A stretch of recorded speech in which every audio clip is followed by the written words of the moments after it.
So I'm here today to talk to you a little bit about experiential education. I teach an alternative education program at Bayfield High School. It's a program that's open to students in grades 9 through 12. I have 13 students in the program, and interestingly enough, the limit is because of the bus we have access to. So I have my bus license, which is a very important part of this program and getting kids out of the building. And when the program started, I had access to a bus that had the capacity of the driver, 1 classroom aide, and 13 students. So when they asked about the size of the class, we immediately came to the conclusion that we were going to have a class size limit of 13 because our classroom really is our bus. That's how we get from point A to point B. So I'm going to talk about the experiential education program in Bayfield, and it's going to look different than probably anything that you've seen before as far as an alternative education program goes, or it might have components that are similar. And really the point of this discussion is that this program, the alternative education program or this experiential education program, is really place-based. So I really try to use what we have access to. I have access to Lake Superior. I have access to the Apostle Islands National Lakeshore. I have access to tribal lands on the Red Cliff Indian Reservation. So we have a lot of natural settings here, and so that's what I take advantage of. I'm not implying that if you develop a program like this, that your program should be doing what we're doing. What I'm going to try to describe is that what I think makes this program successful is that we use what we have access to develop a program that has meaning for our students. So your program, what I would suggest is if you're looking to develop a program or you have a program and you're looking to revamp it in some way, is to find out what works in your area, what do you have access to, and what gets kids excited in your area, and develop a program focused around that. So here, like I said, we have Lake Superior, and Lake Superior is why I'm here. I grew up in Minnesota outside of Duluth, so I was near Lake Superior, and then taught in the Twin Cities for 10 years. And after being in the Twin Cities for 10 years, I really missed Lake Superior, and so our family chose to come back here to live, and so that's why I'm in Bayfield. So I have a strong connection to the lake, and it doesn't take long living here to recognize that all of the families here have a strong connection to the lake. Yet, we rarely in schools access waters as a way to teach. You know, we're typically in a school building, or if we have outside programs, we're in school forests, or we're in streams doing water testing. And getting onto a lake like Lake Superior presents a lot of challenges. But it's important to me to have kids gain that access. We live on the lake. The lake is part of who they are. It develops a lot of their personalities, and so it's important to me to incorporate Lake Superior as much as possible. So in order to do that, because I'm not an expert about lake science, I'm not an expert about water science, I am not affiliated with the tribe, I am not Native American, but 80% of our students are, so I recognize the importance of incorporating cultural components into our programs. So as soon as I started developing the alternative education program, I recognized the most important aspect was to form partnerships and to collaborate with organizations. So we currently collaborate with the Apostle Islands National Lakeshore from the National Park Service. We collaborate with the Red Cliff Treaties Natural Resources Department, so we're working with natural resource biologists from the tribe. We collaborate with Northland College and the biologists and statisticians from Northland College. We collaborate with the DNR. So we're trying to collaborate with as many people as we can so that they can bring their expertise in, so that because I'm not an expert in any of these areas. And actually, one of the keys to forming those partnerships, I think the thing that has been the most valuable for me is I don't want it to be another thing on their plate. So I don't go to a tribal biologist and say, hey, would you be willing to take the students out and do this with them? I know that they're busy. I mean, I know as a professional how busy I am. I know that they're equally busy, and I don't want to put an extra thing on their plate, and I don't want to give them an extra burden. So the way that I approach them is, hey, I have this alternative education program. I have 13 high school students. We have 4 hours every morning that I'm with them.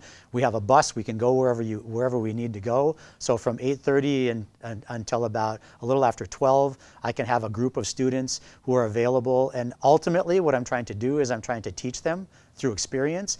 But I'd like you to be able to help us with that. And what I'd like to do is I'd like to help you. So I ask them if there are things they're working on that we could help them with.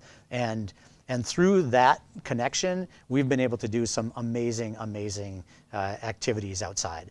So as examples of things, and it took a while to form that trust.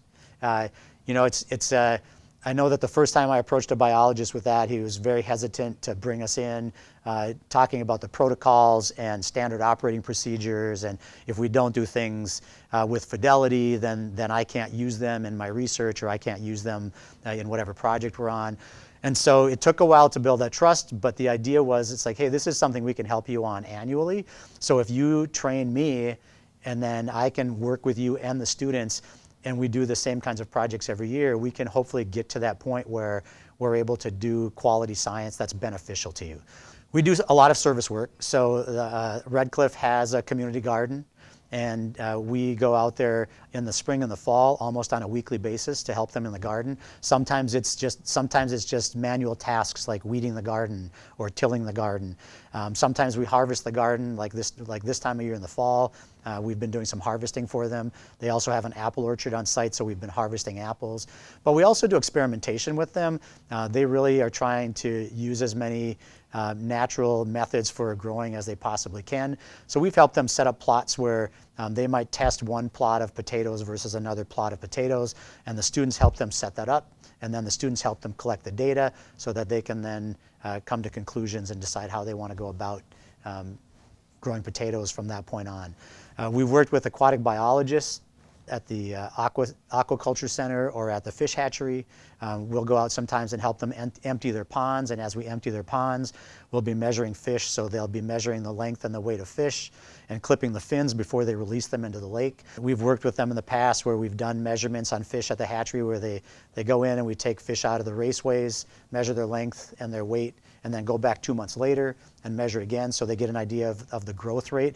And so these are all projects that left to do on their own, they just don't have enough people or enough time to get a lot of these projects done, so we can help with that. We've also helped them with a trail camera project. The tribe and the national park are very interested in knowing what carnivores are in the area. In particular, they're anxious to find out how many pine martens or how many American martens are in the area. And so they have a lot of cameras out on tribal land and on Park Service land, but they can't always get to them. So we've collaborated with the Park Service and with the tribe, and we now have anywhere from 4 to 6 cameras out, and we can get to them. We get to each camera pretty much once a month, and so we can collect the data and let them know if we're seeing anything of interest that they might want to go back and look for or get more information about. So it's really about these collaborations. This morning we were out, had an amazing opportunity. We've been working for the last several months with an aquatic biologist who's also a scuba diver, and he's developed an underwater photography program. And the program really it has many components to it. It's about photography, so there's an artistic piece to it. It's also about the lake. He's an aquatic biologist, so we're looking for things in the lake. We might be looking for mussels. But it also has a social emotional component to it. We recognize here that the lake plays an integral role in the lives of our students, but sometimes it's hard for the students to express what that is. And so through this activity, we again incorporate not just the science of the lake and the artistic component of photography, but there's a writing component. So students are writing not just about what they see in their photographs, but they're writing about what it feels like to be floating in Lake Superior with a camera, almost neutrally buoyant, and taking pictures underwater of things that most people never see in the area.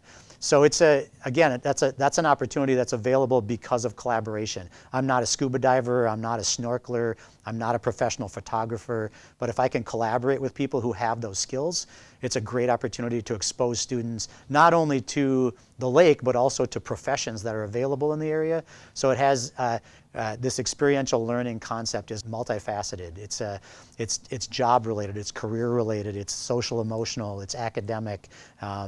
It just is it's a great mix of all of the things that we really want students to be doing. It's also out of the building. You know, I get my best responses from students when I'm not in the classroom. If we're out in their backyard, on tribal land, on Park Service land, where a lot of these kids have spent time with family or they have connections, it's just a it's a deeper learning experience when they're in places that they associate with on a daily basis.